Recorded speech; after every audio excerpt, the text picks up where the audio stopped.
السلام علیکم الحمدللہ والصلاۃ والسلام علی رسول اللہ وعلی آلہ وصحبہ اجمعین۔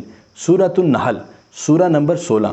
سورہ نحل مکہ مکرمہ میں نازل ہوئی، جس میں 16 رکوع اور 128 آیات بینات ہیں۔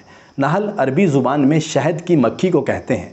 اس سورہ مبارکہ کی آیت کریمہ 68 میں اس کا ذکر آیا ہے۔ اسی مناسبت سے بطور علامت اس سورہ مبارکہ کا نام نحل رکھا گیا۔ شہد کی مکھی بھی عام مکھیوں جیسی ایک مکھی ہے، لیکن وہ حکم الہی سے ایسے حیرت انگیز کام کرتی ہے جن کے کرنے سے انسانی عقل عاجز ہے۔ خواہ چھتا بنانے کا عمل ہو یا دور دراز واقع باغات اور فصلوں سے قطرہ قطرہ شہد کا حصول، ان کا ہر عمل بڑا ہی عجیب ہوتا ہے۔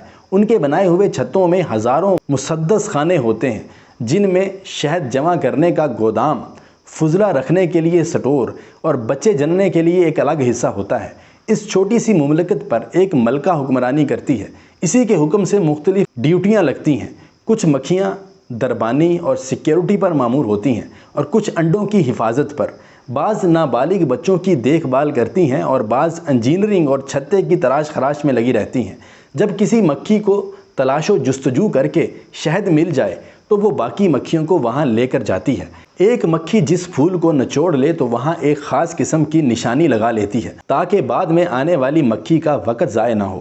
اگر کوئی مکھی کسی گندگی پر بیٹھ جائے یا کوئی زہریلا مواد لے کر آئے تو سیکیورٹی پر مامور عملہ اندر داخل ہونے سے قبل ہی اس کا سر تن سے جدا کر لیتا ہے۔ اللہ تعالیٰ فرماتے ہیں کہ مکھی یہ سارے کام ہمارے حکم سے سر انجام دیتی ہے۔ سوچنے والوں کے لیے اس میں نشانی ہے۔